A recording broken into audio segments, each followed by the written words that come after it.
Dear students, welcome to Business Mahavidya. Today we are going to start next chapter that is organizing.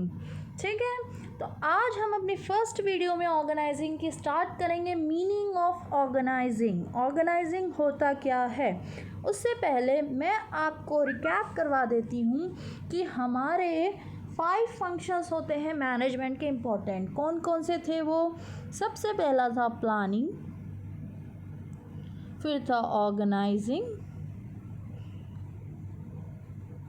फिर था staffing, फिर था directing और last में controlling. इसके बाद एक और था कोऑर्डिनेशन. अभी मैं उसको नहीं देख रही हूँ. प्लानिंग चैप्टर मैंने कंप्लीट कर दिया है. अगर आपने मेरी वीडियोस नहीं देखी है तो प्लीज़ मेरे चैनल पर जाके उसे देख लीजिए. अब नेक्स्ट मैं स्टार्ट कर रही हूँ organising. Planning, organising, staffing, directing और कंट्रोलिंग. आज हम पढ़ेंगे मीनिंग ऑफ ऑर्गेनाइजिंग. तो आइए देखते हैं ऑर्गेनाइजिंग क्या होता है. तो जब हम हमारे फर्स्ट प्लानिंग में हम क्या करते हैं, अपने ऑब्जेक्टिव के हिसाब से प्लान बनाते हैं. जब हमारे प्लान्स बन जाते हैं तो मैनेजमेंट क्या करता है, उस चीज़ों को ऑर्गेनाइज करता है. ऑर्गेनाइज करता है मतलब ऑर्डरली फॉर्म में हर चीज़ को क्या करता है, अरेंज करता है. अरेंज करता है जैसे कि मान लीजिए एक एग्ज़ाम्पल लेती हूँ. मैंने 1000 यूनिट्स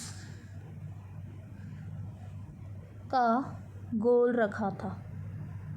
1 मंथ के अंदर मेरे को 1000 यूनिट्स बनाने हैं. ठीक है, ये मेरी प्लानिंग थी. मैंने प्लान कर लिया.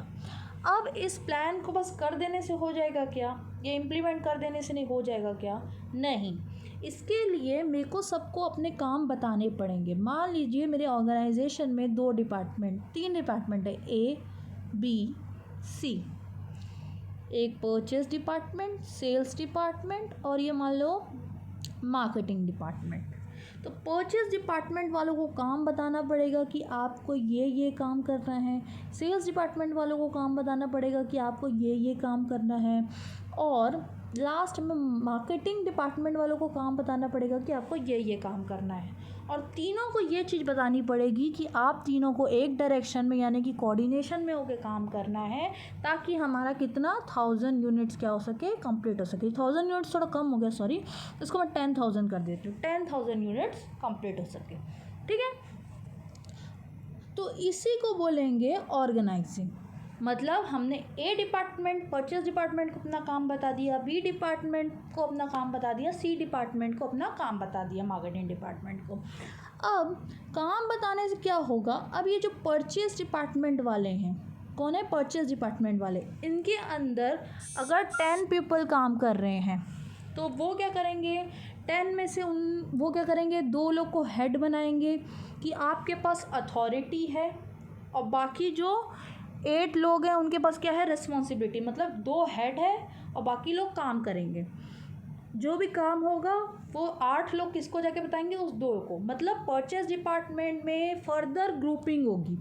अब जैसे कि सेल्स में, तो सेल्स में क्या होगा, सेल्स में मान लीजिए कितने लोग हैं, 12 लोग हैं. सेल्स में कितने लोग हैं, 12 लोग हैं. तो 12 में से बोलेंगे कि 2 हेड हैं, इनके पास अथॉरिटी है, पावर है कि रिसोर्सेज ख़त्म हो जाए तो ला सकें. बाकी सब रिस्पॉन्सिबिलिटी लेंगे मतलब उस काम को कंप्लीट करेंगे. तो 10 लोग यहाँ काम करेंगे. उसके बाद मान लो यहाँ पे है 15 लोग. 15 में से हो सकता है 2 या 3 को क्या बोलेंगे, आप हेड हैं, आप काम को देखेंगे. बाकी के कितने बचे, 12 लोग क्या करेंगे, काम को करेंगे. मतलब उसकी फर्दर ग्रुपिंग करेंगे. ये मैंने एग्जांपल बताया.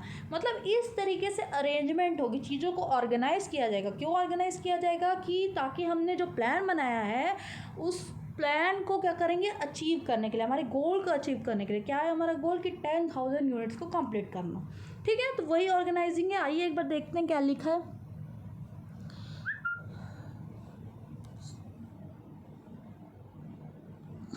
Once the objectives Once the objectives and plans are laid down, management has to identify and establish productive relationship between various activities and resources for implementing plan.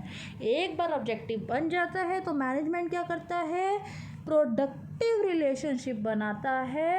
क्यों? क्योंकि उस प्लान को implement करने के लिए इन जनरल वर्ड्स अगर organizing बोले तो organizing refers to arranging everything in orderly form. हर चीज़ को ऑर्डर फॉर्म में अरेंज करना और रिसोर्सेज का एफिशिएंट यूज़ करना मतलब ऑप्टिमम यूटिलाइजेशन ऑफ रिसोर्सेज, मतलब रिसोर्सेज का विथआउट एनी वेस्टेज, रिसोर्सेज को 100% यूज़ करना, फुल्ली यूटिलाइज करना, वही क्या कहलाता है, ऑर्गेनाइजिंग कहलाता है.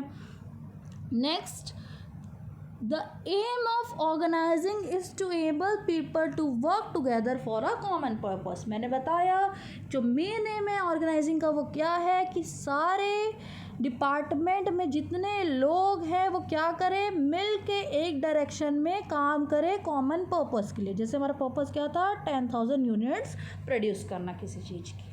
क्लियर? ये था इंट्रोडक्शन पार्ट. अब देख लेते हैं मीनिंग में क्या लिखा है.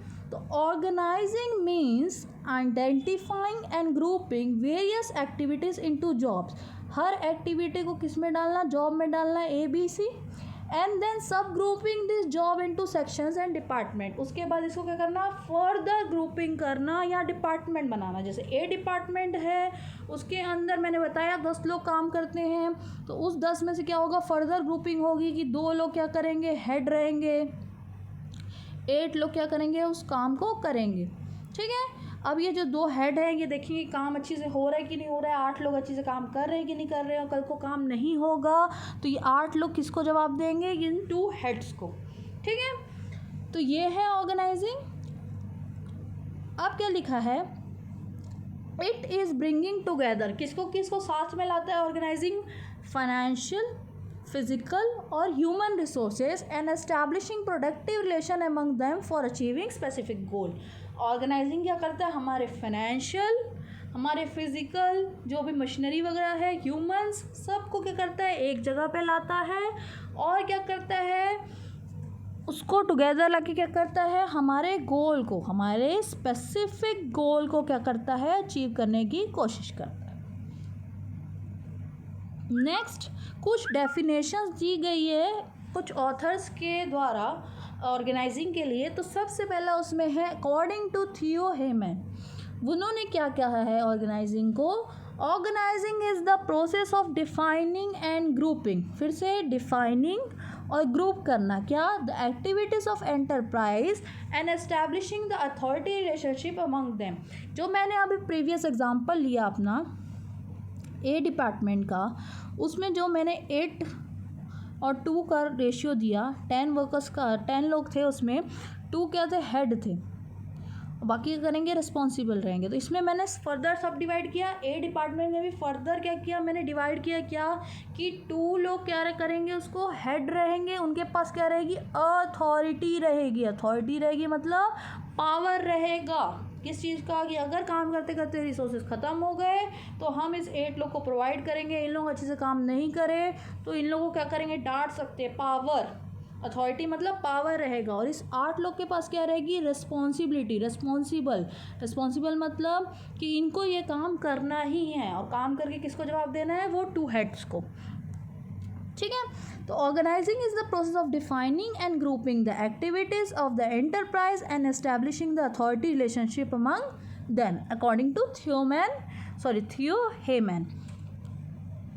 लास्ट है अकॉर्डिंग टू लुइस एलन. अब ये क्या बोलते हैं ऑर्गेनाइजिंग को, तो organising is the process of identifying and grouping the work to be perform. फिर से वही चीज़, वर्क को आइडेंटिफाई करना और उसको क्या करना, ग्रुप में डालना, ABC, purchase department, sales department, marketing department, and delegating responsibility and authority.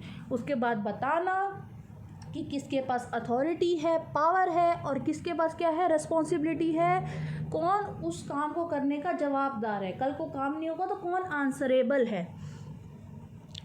and establishing relationship for the purpose of people to work more effectively together.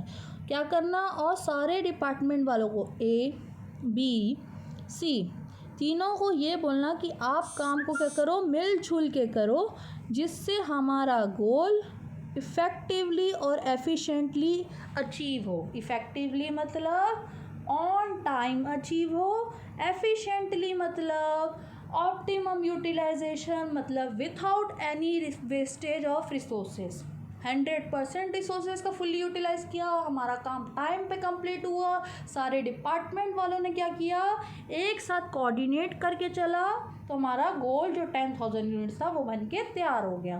तो ये सब किसके अंदर होगा, ऑर्गेनाइजिंग के अंदर होगा। क्लियर?